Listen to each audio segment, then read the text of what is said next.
میں چاہتا ہوں کہ آپ کے بھی گوش گزار کروں. اللہ نے پہلے آدم کا بت بنایا،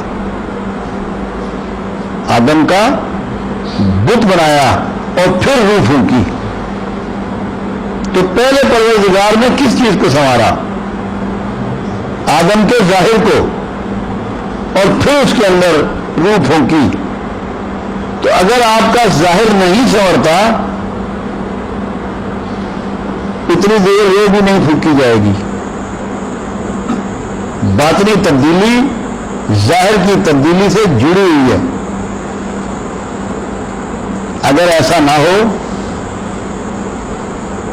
تو اللہ کے رسول صلی اللہ علیہ وسلم آپ کو ظاہرہ معاملات کے لیے ہدایت نہ دیتے. آپ کا فرمان مبارک ہے کہ سفید لباس پہنا کرو. مجھے سفید لباس بہت پسند ہے، اور یہاں تک کہ اپنے مردوں کو بھی سفید کپڑوں میں دفنایا کرو. آپ لوگوں کے علم میں یہ بات ہونی چاہیے کہ سرکار کے دنیا میں تشریف لانے سے پہلے خطہ عرب میں زیادہ جوگیا رنگ چلتا تھا جو اہل چشت آج کل استعمال کرتے ہیں، اور مردوں کو بھی اسی جوگیا رنگ میں دفنایا جاتا تھا. عرب میں شروع سے مردے دفنائے جاتے تھے کیونکہ عرب کے پاس جنگل نہیں تھے جو وہ لکڑیاں کاٹ کے ان کو جلاتے. ریت تھی، مٹی تھی، اسی میں وہ دفناتے تھے. تو مگر جوگیا رنگ استعمال ہوتا تھا. اسی لیے آپ کو پتا ہے کہ ہندو کہتے ہیں کہ اس گھر کے اصل وارث ہم ہیں، اور اسی نسبت سے ہندوؤں کے تمام مندروں کا رخ کعبۃ اللہ کی طرف ہے. سارے مندر قبلہ رخ ہیں. کہتے ہیں یہ ہمارے مندر پرانے سے پرانا مندر اس بات کا ثبوت ہے. تو بت پرستی وہیں سے لے کے آئے یا انہوں نے وہاں پہنچائی. تو ظاہر پر بھی اتنی ہی توجہ دینی ہے جتنی باطن پر. میری یہ بات کرنے کا تھوڑا سا مقصد تھا وہ یہ تھا. ہم لوگ ظاہر کو بالکل الگ سمجھتے ہیں، الگ نہیں ہے.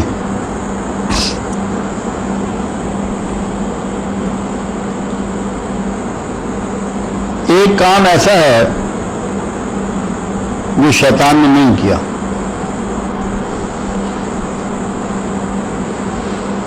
اور اسی ایک کام کی وجہ سے اس کا نام ابلیس رکھ دیا گیا.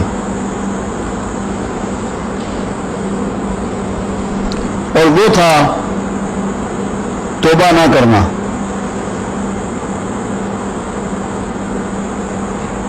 اور یہ کام آدم علیہ السلام نے کیا.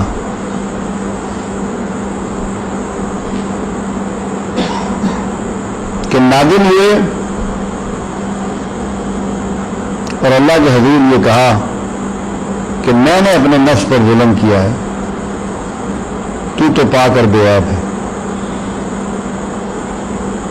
یہ توبہ جو ہے انسان کی،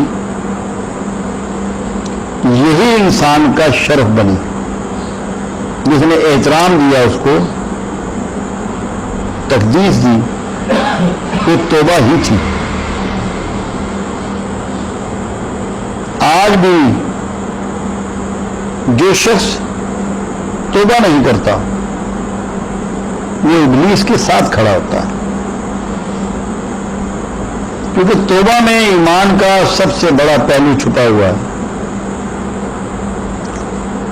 سب سے پہلی بات تو یہ ہے آدمی کو یہ پتا ہوتا ہے کہ میں جس سے مخاطب ہوں وہ میری بات سن رہا ہے، اور نہ صرف سن رہا ہے، میری التجا کے مطابق اس کو قبول بھی کر رہا ہے. یہ جو انسانی امید ہے یہی اصل ایمان ہے.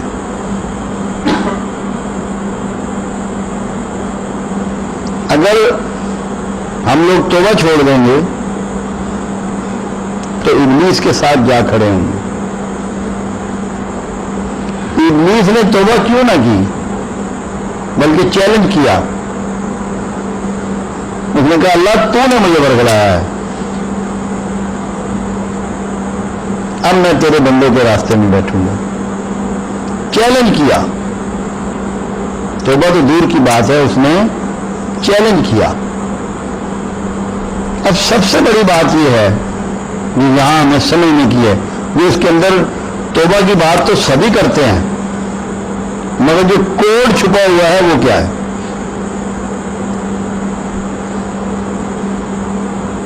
आपको खुशियां भी बहुत देता है, कर्म भी बड़े करता है, रिस्क भी देता है, इज्जतें भी देता है, औलाद भी देता है, मगर बसा औकात ये सारी चीजें जो देता है, ये सारी चीजें कोई एक या दो या सारी छीन भी लेता है।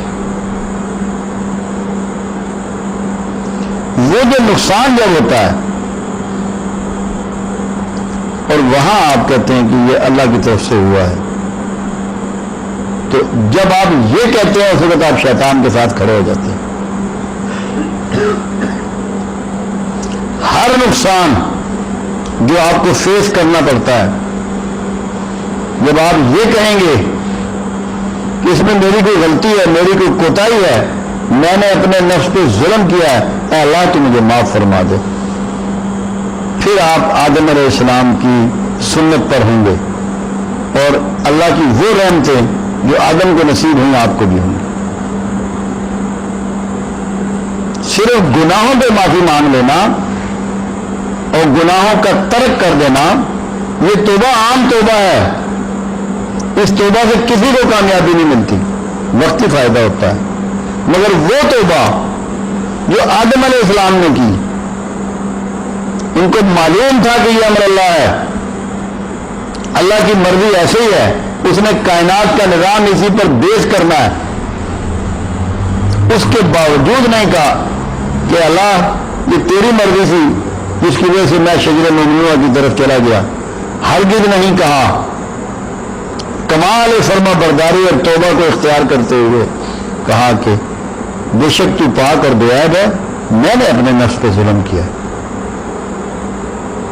तो जो तकदीर इलाही का हिस्सा चीजें हैं, इसमें आपके कारोबारी नुकसानात हैं, कोई खुदा न खास्ता छोटा मोटा हादसा, कोई जमीनों का माल का नुकसान है, औलाद नालायक निकल आती है, आपकी फर्माबरदार नहीं है, तो आपने किसी चीज को अल्लाह की तरफ मंसूब नहीं करना कि ये अल्लाह ने किया है। कुरान में इस मामले में बड़ी सख्त वदीयत आई है कि जब तू कामयाब होता है तो कहता है मैंने मेहनत की, मैंने जुस्तजू की, मैंने तालीम हासिल की, मैंने कोशिश की, और जब तू नाकाम होता है तो कहता है अल्लाह की मर्जी। तो नेगेटिव काम, नाकामी अल्लाह के खाते में और कामयाबियां अपने अकाउंट में, इससे बड़ी गुस्ताखी क्या होगी? तो जहां गुनाहों से तौबा करनी है वहां राज़ी ब कज़ा होना है। बेशुमार दरवेश हुए जिन्होंने बात की राज़ी ब रज़ा, बिल्कुल नामुकम्मल बात, मगर जो कमाल के लोग हुए उन्होंने राज़ी ब रज़ा और राज़ी ब कज़ा। जो कज़ा पे राज़ी नहीं है उसकी तौबा नहीं है। तो पहली तौबा यह है कि जो भी आपको दिक्कत या तकलीफ जिंदगी में आए उसकी वजह अल्लाह को मत कहें कभी भी जिंदगी में। ये कहें कि ये मेरे अपने नफ्स की कोई नुक्स है, मेरा कोई खोट है, मेरा कोई गुनाह है जिसकी पैदाश में ऐसा हो रहा है। अल्लाह को मुर्दे इल्जाम हरगिज़ मत ठहराएं। अगर आपने ये प्रैक्टिस कर ली तो आप यकीन करें आप 24 घंटे हालत तौबा में होंगे। और अगर आप सारा दिन भी अल्लाह से तौबा करते रहें, तकदीर आने पर आप अल्लाह पर इल्जाम धर दें, आपकी कोई तौबा ना अल्लाह के यहां कबूल है ना आप तौबा में हैं।